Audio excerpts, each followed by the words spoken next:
From Thomas Edison State University, this is Edison Soundstage. Hello and welcome to the Thomas Edison State University Edison Soundstage. We, Dr. Malcolm Alver and myself, and Prime Monaghan, the Associate Dean in the School of Public Service, welcome you to the Public Service Leadership Studio. Today, we're going to talk about graduate PLA in our school. Joining us today on our panel is Dr. Christine Willard. Dr. Willard is a long-term mentor for the university and has been an integral part of launching the PLA process at the undergraduate level.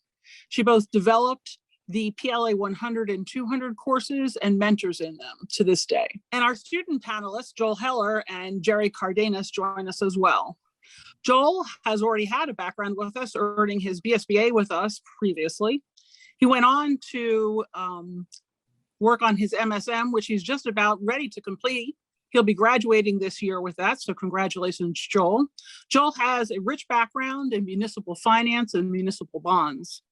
Our second student panelist, Gerard Cardenas, comes to us having received his undergraduate degree at Rutgers and Poli-Sci. He has a rich background in both public and private industry, working with the government in roles with the Philadelphia Police and the Navy. Working on the private side, he's worked at Lockheed Martin and also as a business consultant. Jerry has a special interest for fallen vets and is looking at ways to incorporate that in his public service study. If we could now turn our attention to Christine, she'll hit it off with us. Okay, great. I just picked up on the notion of college level learning. I think this whole process starts with asking yourself lots of questions about learning, and you may have to eradicate some of your erroneous assumptions about what learning is.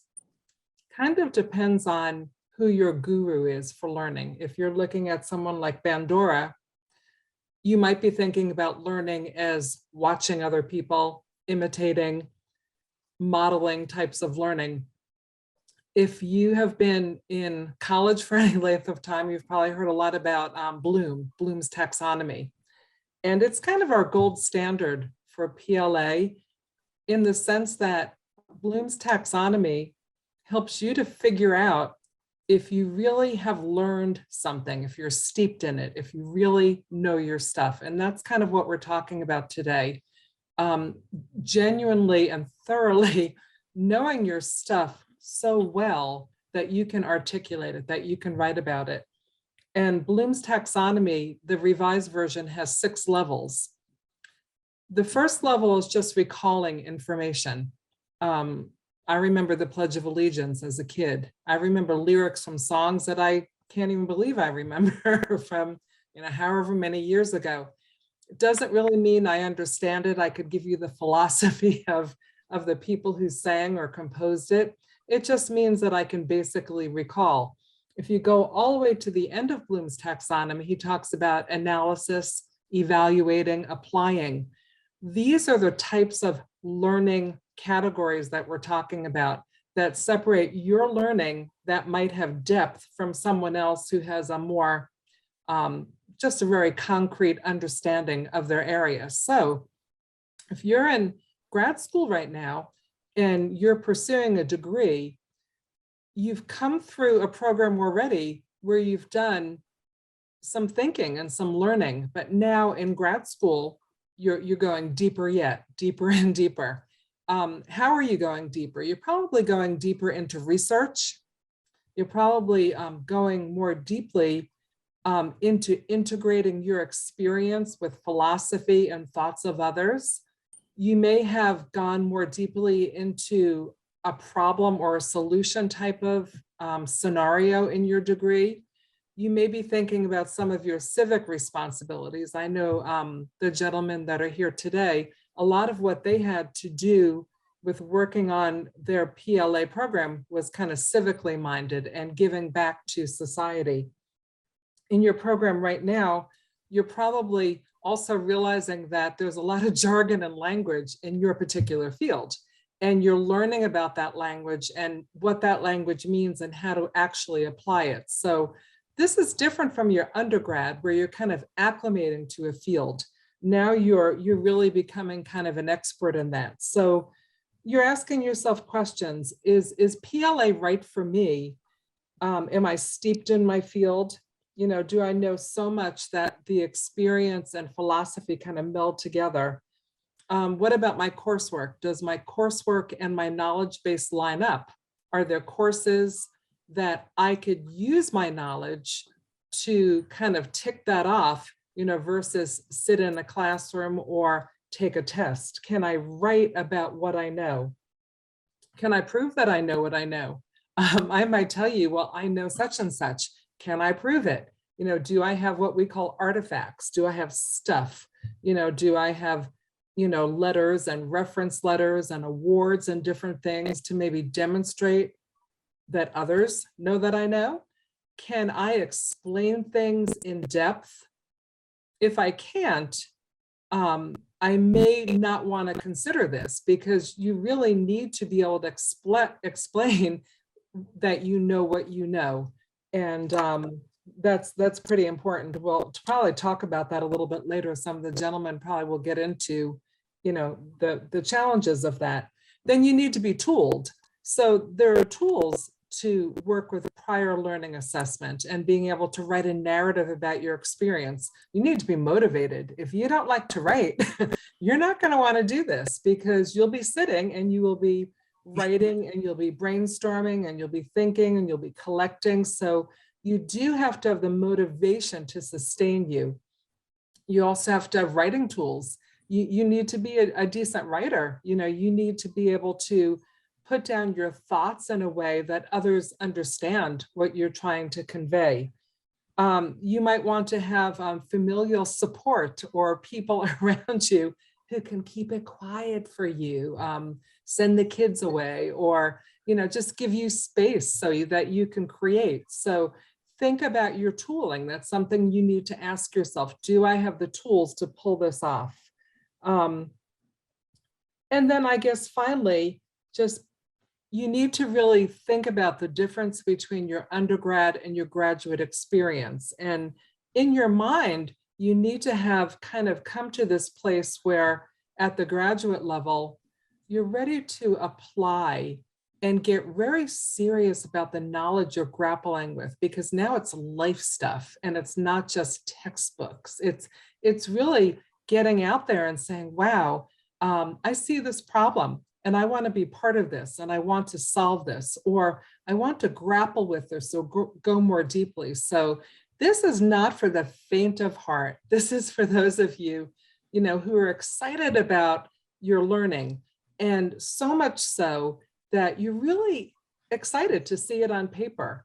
And you just can't wait to see this unravel and kind of see your story on paper. And I know when I've worked with students, they're first full of fear and trepidation about this, but then they get so excited. They're like, wow, I really do know my stuff. Look at this, look what I wrote. And I hope that's your case as well. So thank you. And I think, you know, that's a big part of it. You could give us maybe, you know, a little intro to how you utilize this and what you feel the outcome was. And then we can move on and Joel can share his experience as well. First of all, thank you so much for having me. I'm honored to be here. Hi, Dr. Willard. Good to speak with you again. The two of you were both lifesavers during that entire process, because initially it was a little difficult. Because I think Dr. Willard described it well. You know, initially you're going through this process and trying to figure out, what have I done? You know, and granted, I've got classes that I've taken, whether it's in a private industry or in my case in the military, but you know, other things transpired as well. And throughout your career, what I found was, well, I was applying different elements of the things I had learned, but having to find new ways to adapt them. And clearly, you know, it was this process of looking back became something of a journey of trying to understand what of those things I initially learned, how did I really apply them, and how how is it that I think I know them so well? And then exploring all of that, and certainly Bloom's taxonomy, clubs, learning styles, and all of those things really came together. At one point, it was just a big, soupy mess, but then it starts to become clearer. Certainly, your and Dr. Willard's work to help define that with that rubric really set kind of the guardrails and clarified the path. It almost like illuminated it. You couldn't clear out the clutter that was there from years of me going through whatever I'd gone through, but you illuminated the path. No, this is what we're looking for to understand, is that learning really applicable here?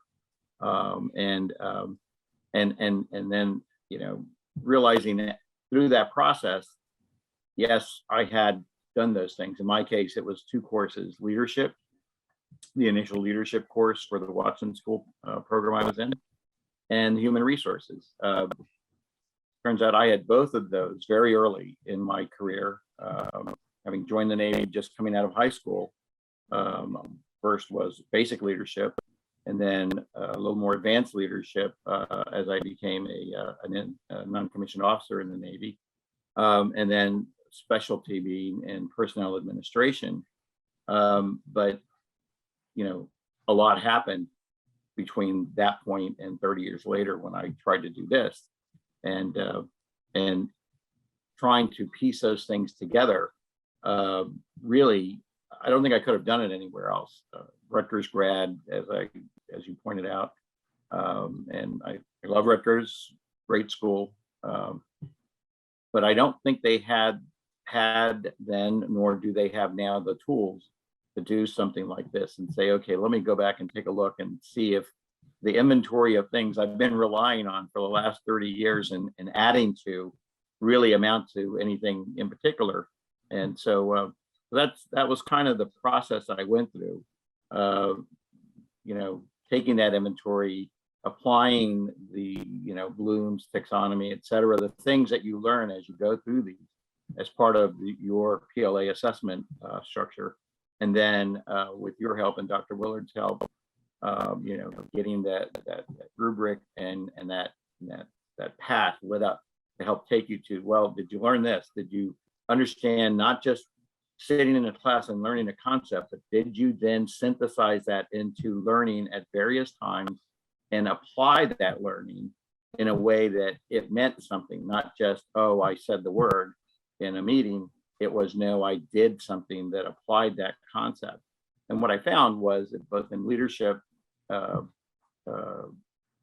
events and in the human resource side, even though I did not make a career out of human resources, I did, in the various positions I was in, create organizations that I was relying on those concepts, and also adding additional private industry courses or courses I took outside, but not necessarily in college, and taking those concepts and reapplying them. And it becomes almost like this maze that you go through, but that once you start connecting the dots that you can't see until you go through something like this, you realize, okay, I see now how I was able to pull it together. And yes, I do know this concept, or yes, I do know that principle. Yeah, and I think, Jerry, you and I had a conversation and you said, wow, the process was illuminating. And that was kind of exciting to me, because learning is supposed to be illuminating, right? And this was like a whole nother layer. Well, and I'm leaving out all kinds of things, but there was an opportunity in the military that I had to do intensive study of different types of personalities and situations. And in doing that, you go through these things so quickly, they're so intense, and then you pack it away, and you got the learning objectives, you got the certificates, but you didn't quite, it's like, okay, well, how will I apply this? And you then apply it later in life, and that's where I didn't stop to think about it. But yes, as you point out, it was illuminating. It's like, oh, these things that I'm now reading about in go to Amazon's book list on leadership stuff. I'm like, okay, I think I've picked up 9 of these thought leaders servant leadership, other types of things like that. I've been picking these things up for years. Small little nuggets were dropped around and given to me, and this coursework and other things, and I would apply them, but I didn't fully appreciate the depth and breadth of it. And that's where the illumination, and I couldn't have gotten there without the rubric. I will say that, because there were some times when, before you and I spoke, where I felt like I'm just, a hamster on a wheel here. Where am I going with this? But it was really, have you figured this part of your learning out? And it was quite illuminating, very much so. Well, and also for all of y'all listening in, Jerry has decided that he can't have enough of our institution now in the DBA program, and I'm so proud of him. So, our learners just keep learning. It's very exciting. But yeah, thank you for your insight.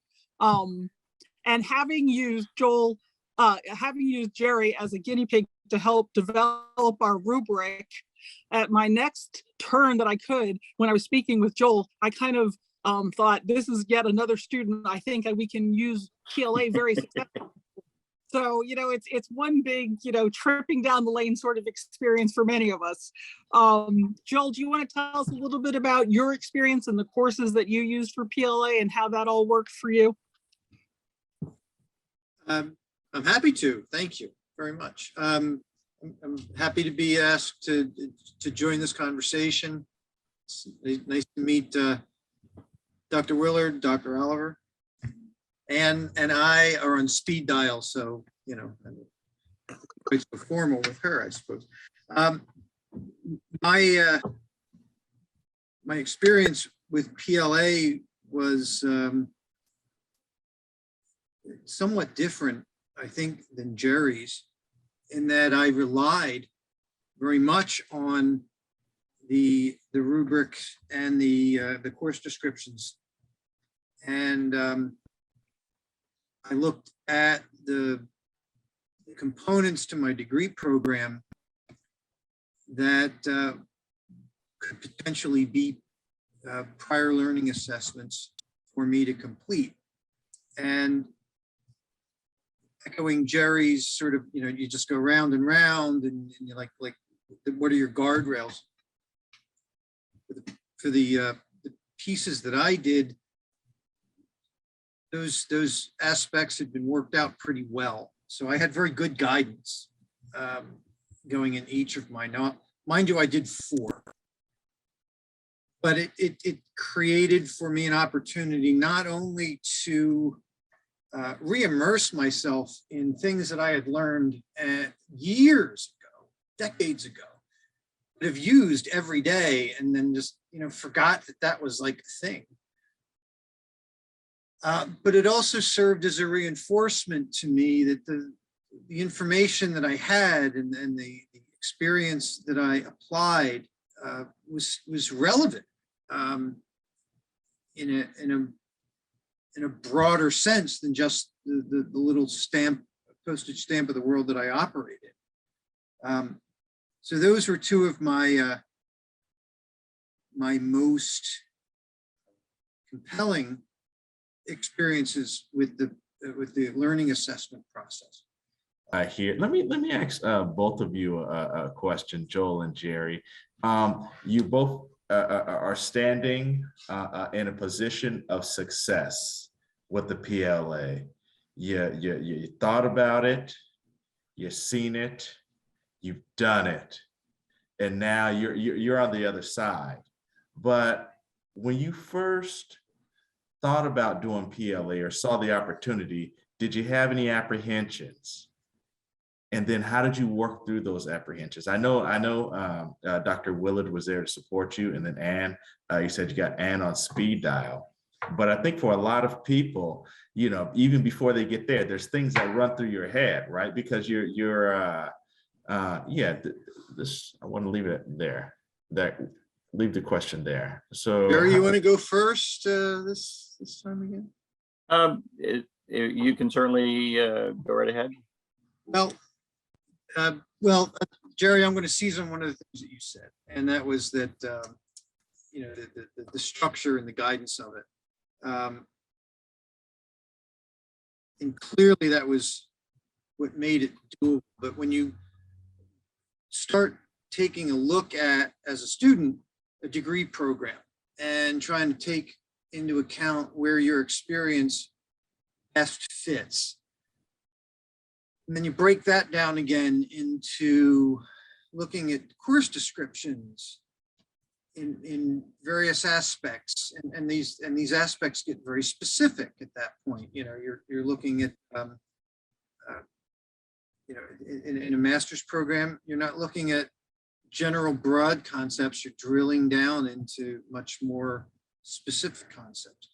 And so when you have to sit back and, you know, self-analyze and say, what do I know enough about to spend the time here and expend the effort here and not feel foolish because I think I know everything. That is a big part of the process before you even start the process. Then you get to the course objectives, and that hones you in, and the rubric, and that hones you in. But others so far have spent a lot of time on the Bloom's taxonomy. And I remember the first time I was presented with that. It was the very beginning of my first PLA. And the question presented was, how do I view Bloom's taxonomy? And now famously, because I've done a couple of these, I used the same essay on Bloom's taxonomy a few times. I used an aspect of auto mechanics as being my best then example of experiential learning and mastery of a topic and ability to process and analyze. And I used hydraulic brakes. Hydraulic brakes, I totally understand. I can talk all day long. Well, I can talk all day long on a lot of things, but hydraulic brakes, I totally understand. Carburetors, not so much. I've been playing with carburetors since I was a teenager. I'm obviously not a teenager anymore. And for all that same time, I've been playing with hydraulic brakes. Ask me anything you want to know about hydraulic brakes. You got it. Ask me about carburetors, I'm going to refer you to Jerry. I don't master that. I don't own it. I can't analyze it. I have basic understanding. And, you know, frankly, it wasn't until this conversation that I realized how different the ownership, the command of that information is between being, I hope I'm using acceptable terminology, but being an undergrad student, learning a concept in the first place, and being a graduate student trying to demonstrate mastery of a topic by way of a prior learning assessment. And now I really understand, it took till today, but now I really understand what was the nature of that question and how it relates. Well, I will say this, Joel, you become another one of my heroes because you've done 4. And when I went into this, you know, I actually look back and say, so how did I, you know, as Dr. Oliver put it, how did I work my way through thinking, okay, is this a possibility, et cetera? Quite frankly, it was not something that initially grabbed me when I looked at Thomas Edison. But I came to find out about it once I got into the application process, and I'd looked at other schools, all of the ones in the Philadelphia, Jersey area, and had conversations with different people about them. What grabbed me the most about Thomas Edison first was conversations I had with Assistant Dean Prime Monaghan and Chris Schultz. And they pointed out something to me, and that was the thing that got me going, both to go back to grad school and then to say, okay, if I went that far, why shouldn't I consider going the rest of the way and look at PLAs? And that is, they pointed out, and Joe, maybe, this it sounds like your situation in a variety of areas. They looked at my resume and they said, you've done a huge number of things, but you don't have the credentialing that supports it. What is your problem? As you look at your career growth, et cetera. And I said, I think, I'm there's some kind of a ceiling that I've hit. And they pointed out, well, one thing we can see is you don't have the credentialing. You're doing lots of things. You're organizing teams and launching ventures and all these other things and really substantive work, but you don't have the credentialing. And so, I took that as a statement of, validation. My background has not been validated objectively by others who know more than I about whether or not I really do know something. And so, that statement, I thought, okay, they're right. Let's go forward. Rather than me just keep reading books and teaching myself, maybe I go through some more formal education and learn those things that I think I need. And I had some very specific things in mind that I wanted to do: launch another new type of venture that I've never been involved with before, nonprofit. And no other school really had the approach that Thomas Edison had through the Watson School to look at that area. And I said, okay, here's an opportunity for me, again, to take things I've done in the past and combine them together, but can I accelerate that? And if I try to accelerate it, what is the best way of doing that? And it came back to me, this thought, has my prior experience been validated? And I started reading about the PLA concept and approached the assistant dean and said, hey, is this really true? And I actually think I had a conversation with someone else before her, and they kind of politely said, well, it's really for undergraduates and on and on. And I was like, well, I don't know, it's in the student handbook. If they're looking at my resume and saying, go forward, then why don't we do this other and look at and have a conversation about it? And I did. And then again, Joel, to your credit, you articulated it much better than I. But it was to go and look at the course descriptions against the requirements for the degree and start going through. And as I did, I picked out a couple that I thought, okay, I've done a lot of these things, and start putting check marks down through the learning objectives of those courses. And I thought, well, that's me self-validating. I'm not sure that someone who's an expert in this field would agree, but I think I'd like to know.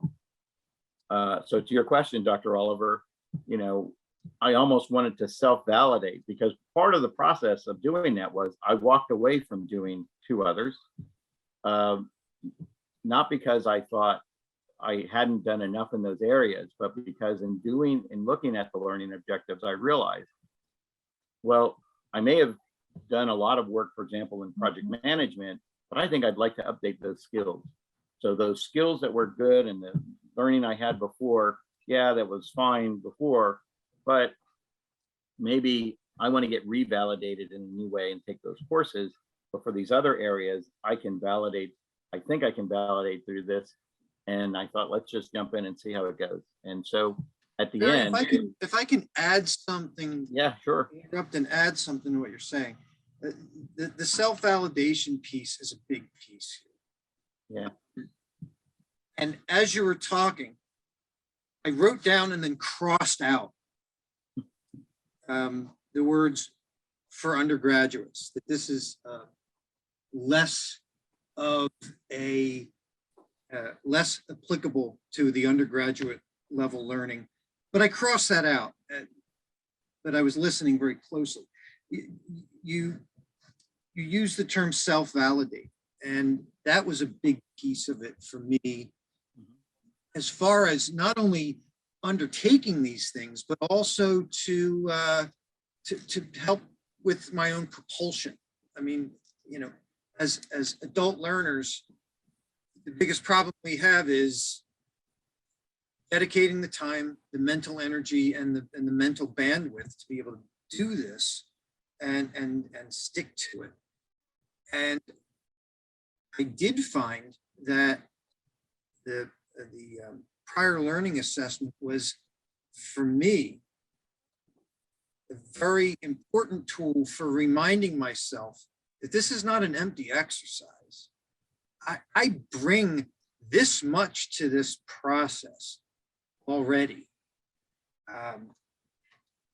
The credentialing and the validation, you go out into the job market and you look at job descriptions that call for a master's or MBA, and you say, yeah, but I can do this. Yes, exactly. Yeah. And the opportunity to not just sit through a class in a traditional environment with possibly a bunch of people who've never had a job before, versus being able to go to a situation like Edison creates and say, this is what I've done, this is what I know, and here's how useful and valuable it is. You tell me what the hurdle is I have to cover. And this isn't a unilateral process. This is negotiated with your mentor. Certainly, in my case, also with Anne. Thank you. She spent fantastic amounts of time with me, selecting the courses that I could say, I know enough to do this. And that validation, I think, for students at our age and stage of life is very important. I'm not starting over. I'm not, stepping back. This gives you an opportunity to step forward and show what you can do and lead something, as opposed to be one of a group of followers learning a topic in a more traditional setting. Those are my biggest takeaways. And Joel, just keep this in mind. A lot of the work that I've done, especially on the government side, although private industry relies on this too. We, there are all kinds of things that are going on in government that are based on bonds, municipal bonds, other types of government bonds. There are numerous projects that could not be done, and we're going through a process now, in our country, where we're going to be doing quite a bit of other work, infrastructure, et cetera. I will tell you, as the guy who was looking for that fuel to help push these projects on and create things like a real-time crime center in Philadelphia, or to automate the New Jersey court system to the next level, or whatever that next thing was. I've worked on a lot of different things, including been involved with things like how do we make the electric grid smarter. All of those things were made possible by people like you, because we're back in doing our work, coming up with the project work and trying to figure out how to do all that. And I can tell you numerous times there were discussions of, well, how are we going to pay for this? Well, that's a room of a whole bunch of other really smart people who we don't, we just leave them, just get out of the way. They're really some smart. phone numbers. And so we're all assuming that you're finance gods and et cetera, and have all the credentialing in the world, et cetera. And so it's great to meet one of you. We met in Atlantic City, 2 years ago, I think, right? Yes, briefly. right? Yes, and never got a chance to speak. And so we're having that conversation now. But it's good to know, yes, because that person and types of people we're relying on have that kind of confidence and have that kind of, well, you have the confidence because you have the knowledge. You gain the knowledge through a variety of means. And so without that, without your ability to go Barry, forward, I'm going to interrupt you there happen. again. I want you to remember right where you were. And you just used the word confidence. And the confidence, at my phase 2 years ago, when I thought about, getting back into the job market, I've been self-employed for most of the last 8 years. I looked at jobs that I thought might be interesting positions with government, not-for-profits, with, back in the financial markets and things like that, that I thought would be interesting. There's this fantastic chasm of confidence when your academic credentials, mine was my undergrad that I earned decades ago, versus what I was able to, bring to the table and say, here's what I know. But this is like almost what you wish you could tell somebody on a job interview. It's like, yeah, okay, maybe I've formally earned my bachelor's, but here's my basket of stuff. Boom. And it shakes the table. I want to point out that how timely all of this is in today's culture and society, I believe, because I think Thomas Edison, just as they've been on the cusp of a lot of things with remote learning, et cetera, leading the pack long ago, here again is another one, because you have movements like Mika Brzezinski's Know Your Value, right? Which is really about women coming to know and understanding and appreciating their value organizations. And I think it is absolutely overdue, long overdue. But that same concept, I think, also applies to folks like you and I who have been through the mill, so to speak, of working in organizations and putting out everything that we've done, and also then sitting back and saying, well, did we, as part of that validation process, it's us understanding our value, right, in terms of the knowledge and experience and how we applied it all. And so, I see this as part and parcel of that same overall notion of, everyone has something to contribute, and finding the way to get that contribution made. Today, a lot of employers, you can't even get past the resume submission phase unless your resume has certain criteria in it, right? Because it's, unfortunately, I will say, yeah, because me and my colleagues automated that process and said, no, we're going to read through that without a human, and if you don't have this stuff in there, we're not letting you're not going to make it to the next phase to have that discussion that you were describing with the employer, where you can say, well, here's what I bring to the table, and I regret that those things have happened, but they're there, can't do anything about it. And so it's up to us to adapt and find a way to then dig deep inside with the help of people like Dr. Willard, Dr. Oliver, Prime Monaghan, and say, okay, well, how do I get that credential? How do I get that recognized? And where it's not appropriate, how do I then go back in and get myself retooled to a better point? So, well done, I will say. 4 of them, I originally went in talking about doing 4. I didn't get to the 4, but I did make it out. And as you pointed out, I'm into this next level of funding and learning. So, well, my hat is off to you, whether you did 1 or 4. It's hard. It's not easy. You gotta shake yourself upside down and empty your brain and your pockets and everything. Yeah. Do it. Yeah. So let me ask you this: as an institution, Thomas Edison State University, when we first started out, we were degree completion, right? And we were looking at ways of assisting undergraduates to validate college level learning that hadn't taken place in a college arena. So we were doing testing and we were doing PLAs, and then we grew, and we, now we offer courses and we offer graduate programs, and we have all these fabulous opportunities for folks to be credentialed. And Jerry, I had to laugh a little inside when you said formal education, because we formalized the college level learning that you had through experiential learning, because it was there, right? So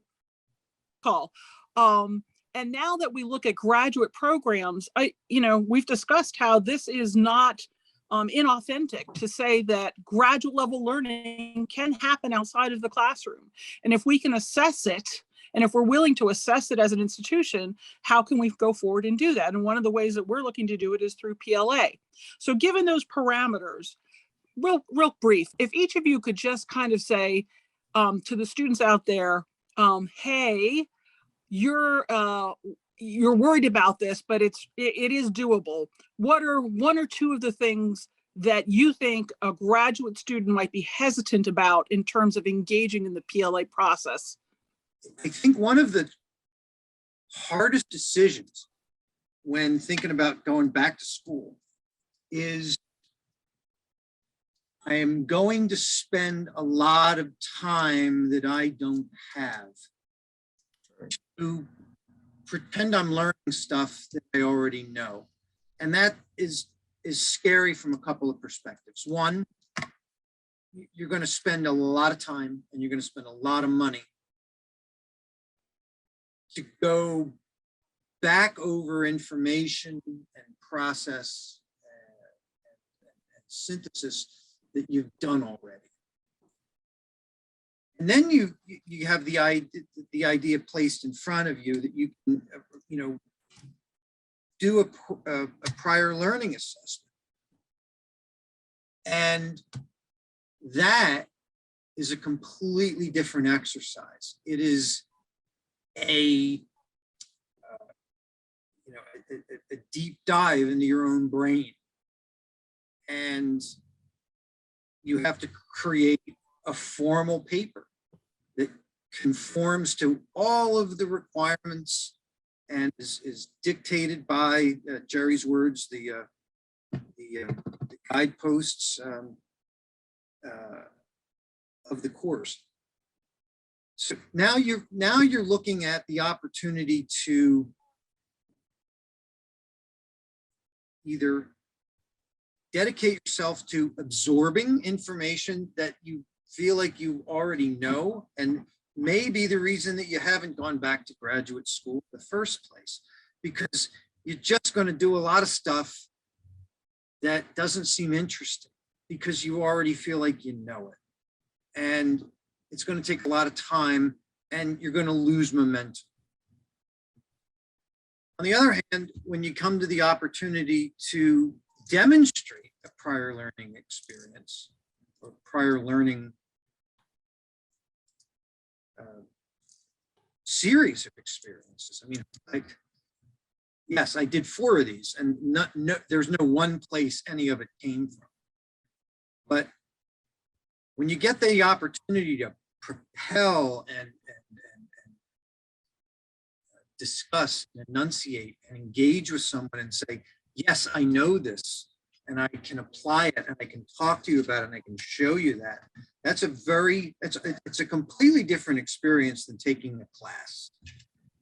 And I think something that's very important for anyone who's considering certainly this university, and secondly, this program, this is a whole different thing than most likely anyone else has shown you. And it will change the way you look at the other coursework that you do. So it's a dynamic interchange. Well, and I'll believe it or not, I'll actually make that point very quickly. That is that there are things that you know that you can speak to in volumes. And then you get to a class where you go, oh, yeah, I don't know that stuff as well. And it makes the learning process on the other side that much more valuable. We'll just do it. So Jerry, what do you think? Why are people scared to do PLA, or maybe they just don't know about it, and how would you encourage them? Well, along with the help that I had and from you and Chris, and helping me understand, how to come back in to go to school. You gave me some great advice. You said, go look at the course objectives. And if you start going through those course objectives and you feel like you know something about them, then, do a little more digging and ask yourself how much you think you know. And if you really think you can do that, then, then maybe it is good to proceed. And that was really became kind of the point where I said, okay, I literally printed out the course objectives, started checking them off. And after the second discussion, it was okay, go write a little something in the margins about why I thought I knew something. about that. I will also say that, you know, as I look back, I know, and you know, maybe Joel would agree with this, but there are so many people like me that went through similar types of both learning and experience, right? There are millions and millions of veterans out there. They got the same basic introductory courses to leadership, et cetera, and whatever other specialty they may have jumped into. Many of them, although not all, took that and evolved it into something else. And they continued to grow their careers in different ways. And so it can't be that, you know, I somehow magically put all that together. No, I didn't, not by myself. I had a lot of great help. But, you know, what convinced me was, well, that comment that you two made to me about, well, you've done the work. You don't have the formal credentialing to validate your knowledge and experience. And I said, okay, then maybe I should just go forward with it. I will tell you, I'm so glad I did, because as Joel's describing, it was this, and you described earlier, it was this incredibly illuminating experience that just helped realize things that I had been taking for granted and have since gone back to explore even more. I had two great mentors, Dr. Toki and Dr. Ives, who would also, you know, give that nudge, you know, always polite, always, you know, in a positive light, but would give that nudge and say, well, are you really thinking that through? You know, could you think that through a little more? You know, what, and ask those deeper questions. And it was like, okay, where did I get that concept from? And then I would go back and have to dig up the okay, I see. In fact, I went so far back as to find out, how did the military come up with its leadership training courses, finding out that it was part of, you know, people like Simon and other people's research. And so what I would say is, you know, having waited as long as I did to go back to school, one of my clients was a company called Nike, and they had this concept, and I had heard it before and seen it on TV, but when I got to their headquarters for some meetings, I saw what they meant by just do it. What are you waiting for? You know, is my basic philosophy about this. What are you waiting for? You're not getting any younger. You put in your time. You've done all of these other things. Maybe not every PLA will work out. Maybe you'll start some and think, you know, back out, I need to go get revalidated. But you won't know until you go through that process. And in most cases, you know, if you really have gone through and lived that career or that job or whatever it is and mastered that topic, then you probably will make it through. And so what I would say to all of them is, you know, don't be afraid of this. Don't be afraid of the terminology here. In fact, be interested in that terminology, because that terminology has application in so many other things. When you understand Bloom's taxonomy, and not that I understand it in any great way, but when you understand those concepts, that then help you apply those back in your learning environment to be a better mentor, a better steward of whatever organization you're working with, to as well as to your family, because you know, you can step back and say, okay, so they're at the beginning of that process. I'm thinking they're at the end. I should stop making assumptions about what everyone knows when I, you know, when I walk into the room, and you know, it just really causes you to take a step back. So I would say there's nothing to fear here. There really is nothing except the words, the language. And Joel's right. It is going to be a lot of money. It is going to be a lot of time, but I would also frame it from a different perspective. If for people like Joel and I, these really are our prime earning years, right? Where we're supposed to be making more money than we ever have before, blah, blah, blah, as we prepare to retire. And the only thing holding us back from making that much more is the credentialing, then we're holding ourselves back by not doing it.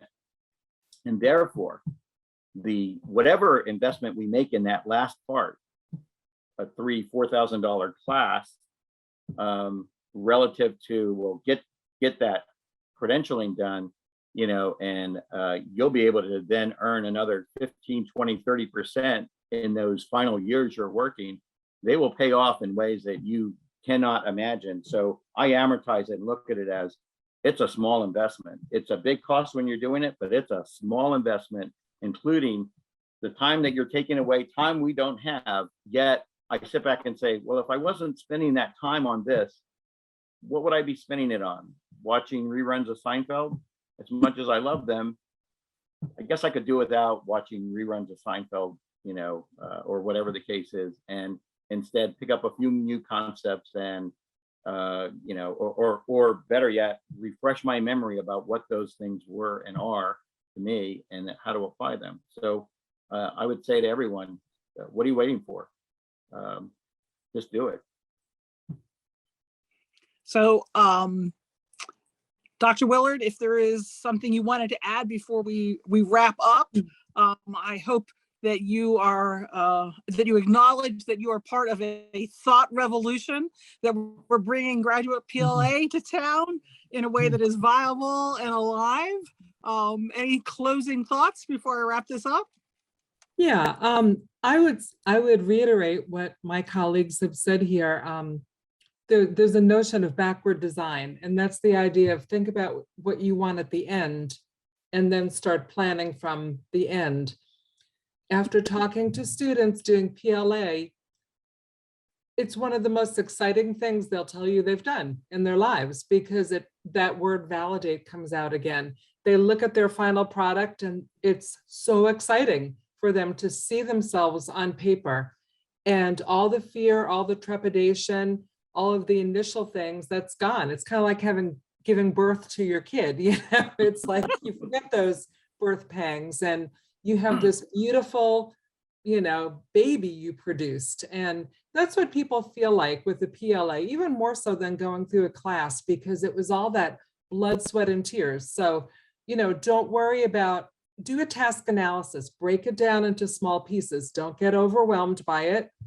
Get help. There are so many ways to get help. When I did my dissertation, I got all sorts of help with number crunching. I found all these tutors online. There's so many things at your disposal. There's no reason to say, oh, I can't write, or I can't do this, or da, da, da, da, da. You could probably find an asset or a help for everything you say you can't do. There's a support out there. So as everyone mentioned, it's just a very worthwhile pursuit for really anybody who has that knowledge base, but has not been able to express it in those appropriate ways. This is wonderful. And I have to say, I've been working with adult learners since there were dinosaurs on the ground. And our students come to us, and I'm going to generalize here, not knowing how powerful learners they already are. Mm-hmm. And PLA gives the opportunity to validate that. And it is powerful for me too, because just hearing the both of you speak today pulls at my heartstrings. The thing I would like to really impress upon people who even consider prior learning assessment is, if you really, really know your stuff, this is not painful. Yeah. This is invigorating. You get to, how often do you get to just say everything you know on a topic and not have anybody look at their watch? No, they actually want to hear everything you have to say on a topic. And most people don't have that many topics they can speak on to that degree with that level of expertise and get something for it. Get something for it. Well, I really do appreciate each and every one of you all here today. And I hope that we can inspire other students to engage in the PLA process at the graduate level. And once again, thank you all for your time. I appreciate it. And I'm sure we'll tap into your resources and knowledge for yet another affair down the road. But until then, stay healthy, stay safe.